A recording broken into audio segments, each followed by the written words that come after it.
Não adianta tentarem me calar, nunca ninguém vai abafar a minha voz. Quando o povo quer, ninguém domina. O mundo se ilumina nas fúrias. Meu nome é Lindalva e eu quero falar um pouquinho a respeito do meu filho, Luciano Arruda de Lima. Eu quero começar lá do nascimento dele, quando foi para ganhar ele, na região de onde a gente morava, que era aqui no interior. A gente não tinha médico, nem em Gurupim ainda não tinha o regional.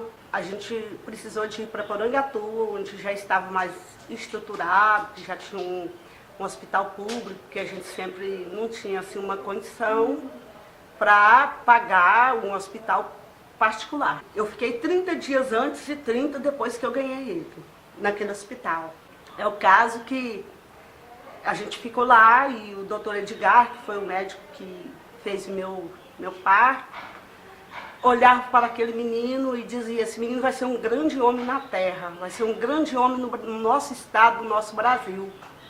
E eu olhava para o médico, eu chorava, e o médico começou indo lá. Todo dia ele ia me visitar e eu olhava o menino e falava: que menino saudável, que menino bonito, que menino que ele nasceu branco do olho azul, e meio gordo, bem gordo. Aí dizia assim: como que é saudável? Aí o dia que ele foi me visitar, já estava quase 30 dias que eu estava no hospital. Aí ele foi e já levou a esposa dele, levou o filho dele, que já era formado, doutor Nelson, e o médico que pegou o Luciano chama doutor Edgar. Não sei se ele ainda é vivo, porque eu nunca mais ouvi. E chegou e foi lá, e eu vi ele mostrando, né? Mostrou meu filho, meu bebê, para a esposa dele, mostrou para o filho. E eu vi que tinha um lado diferente ali. Ele fala que quando ele era pequenininho, que ele nasceu muito lindo, do olho azul.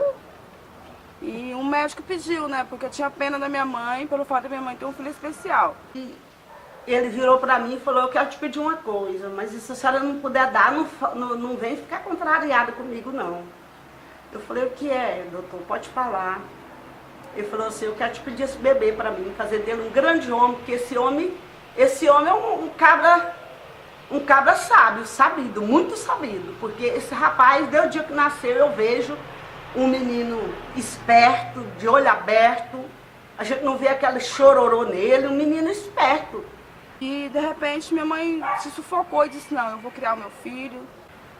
Aí eu fiquei olhando pro doutor assim, começou a lágrima cair dos meus olhos. Eu disse: doutor, eu não vou dar meu filho, eu não tenho coragem. Porque eu tenho outro filho que ficou deficiente, ainda pequeno, com 1 ano e 5 meses.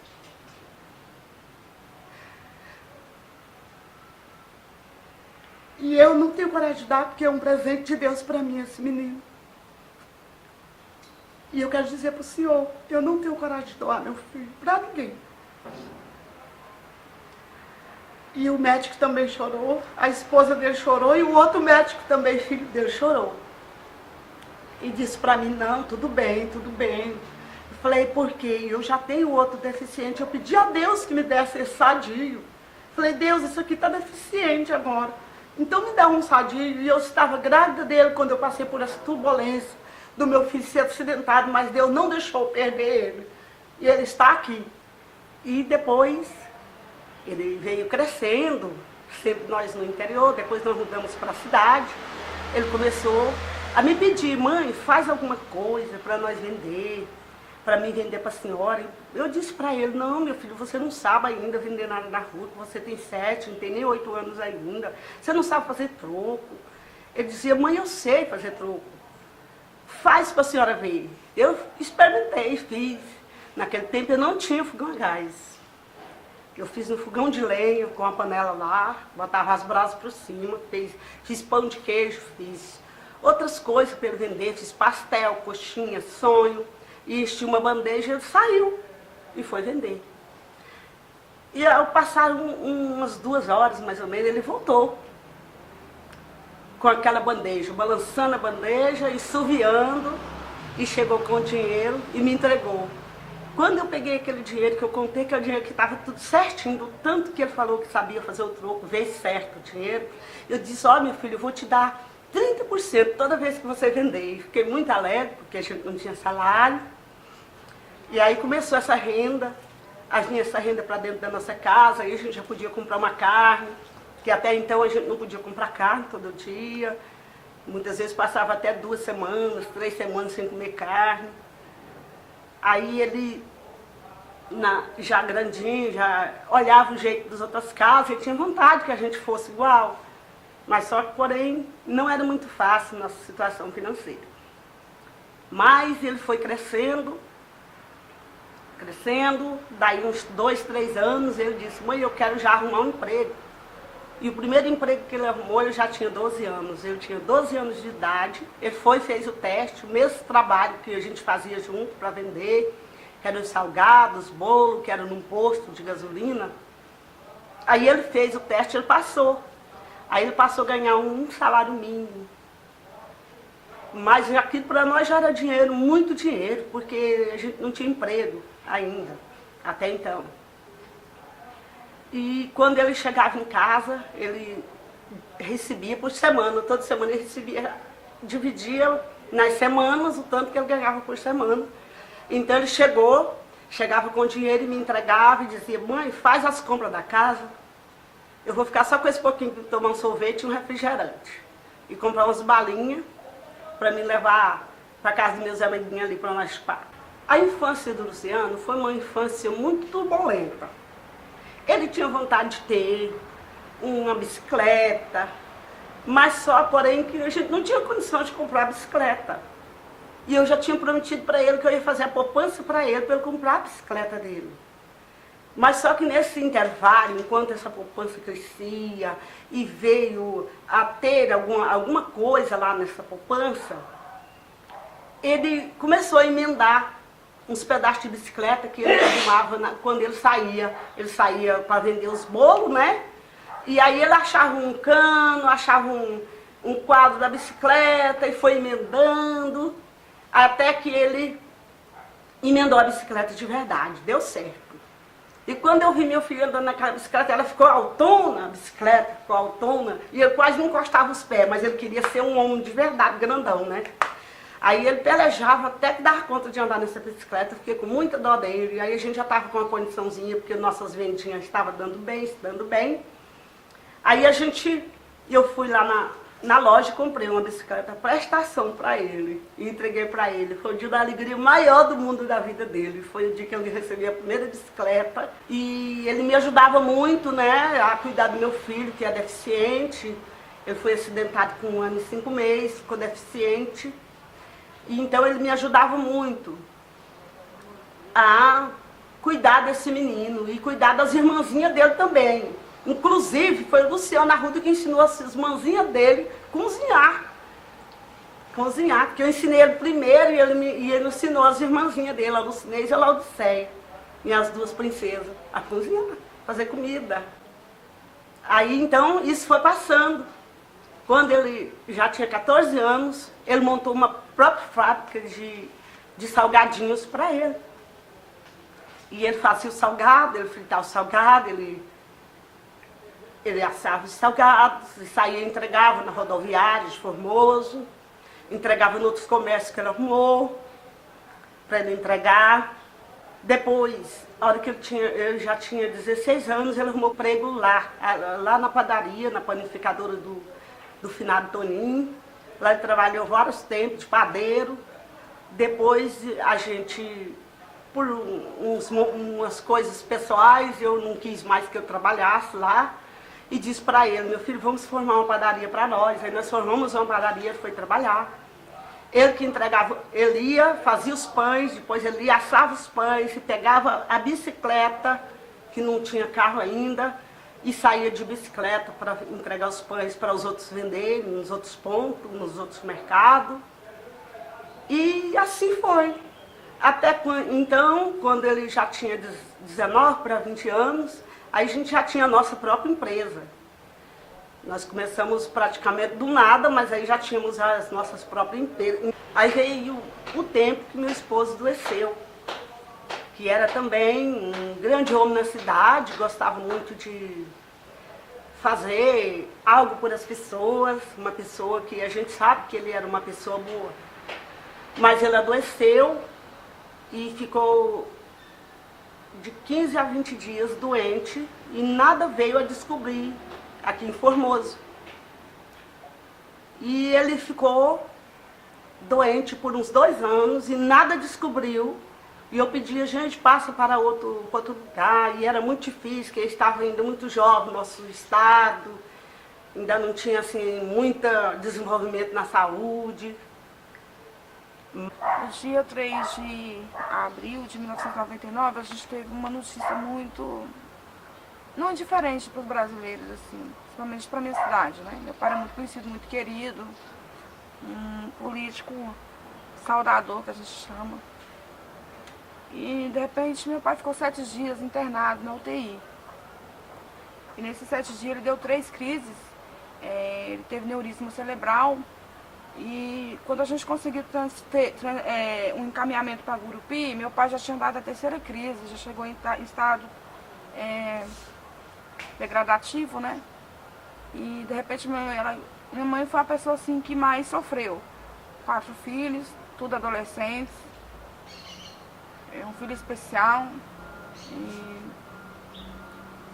ela gritava no hospital e falava assim, deixaram meu marido morrer. Eu lutei tanto, bati tanto em tantas portas. Então a gente amadureceu escutando minha mãe falar, minha filha, eu quero que você seja uma grande mulher, eu quero que você seja um grande homem, eu quero que a Ney seja uma grande mulher.